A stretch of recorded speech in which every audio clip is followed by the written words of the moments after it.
John Wick is one of the biggest sleeper hits of the past decade.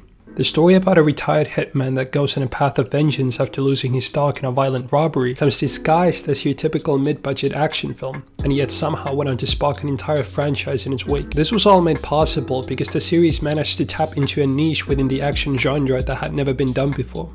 Not in this way, at least. See, John Wick is metafiction, or perhaps more appropriately, meta-action. It's an action film that acknowledges both its genre and its inherent weaknesses, allowing it to feed off them. Look at it this way.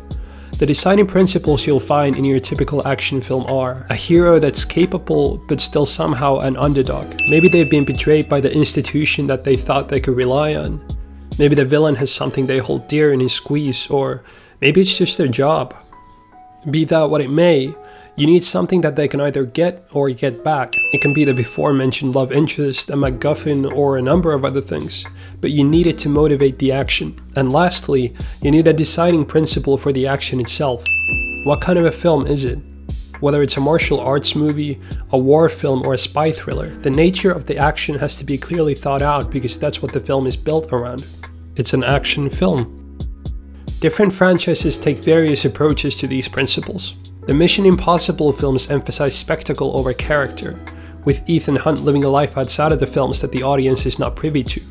At their essence, they're not about the story, or even Ethan, they're about Tom Cruise, letting the audience see him climb the Burj Khalifa or hang off the side of an airplane.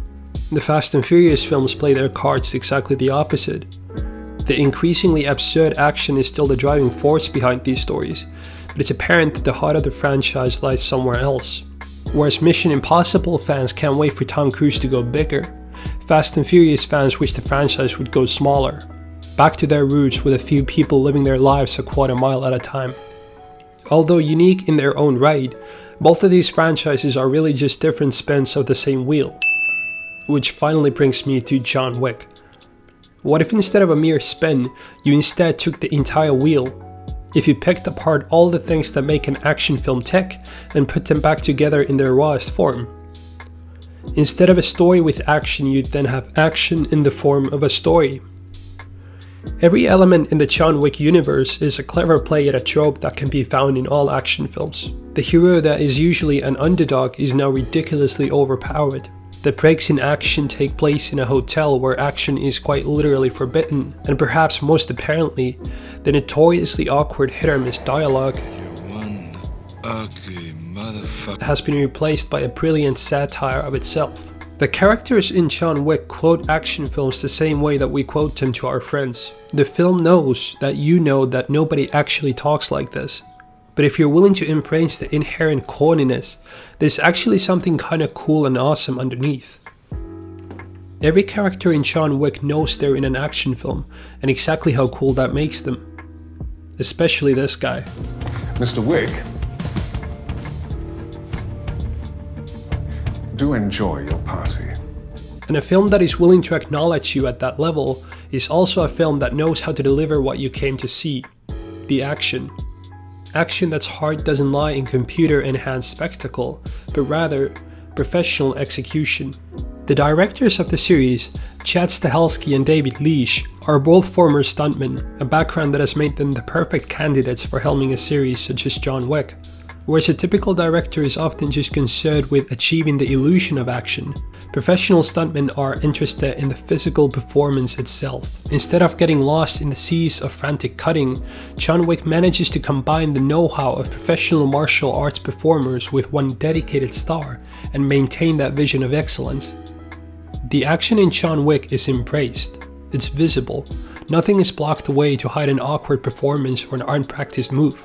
In other words, these people did their homework, and they did it so well that others are starting to copy that style as well. More so than with any other franchise, John Wick's deciding principle is its action. Not Tom Cruise doing stunts, not family, but pure, unfiltered action.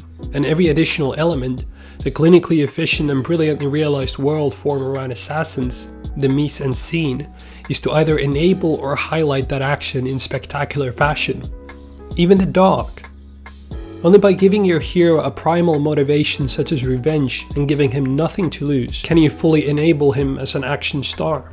But the most important element is still the one that I say for last. The man, the myth himself, Keanu Reeves. Seriously. John Wick's return from retirement pales in comparison to that of Keanu, who was, at his peak, one of the biggest action stars of the 90s.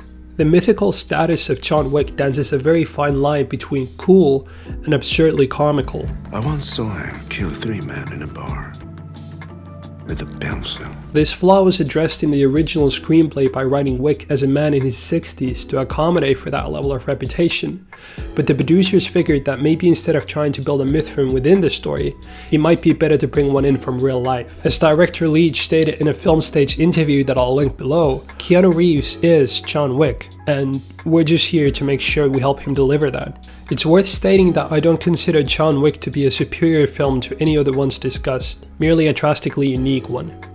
I'm also not saying that Wick neglects essential filmmaking techniques such as emotional stakes or ways of building tension, merely that it supercharges the designing principles of the action genre to run at their highest possible capacity.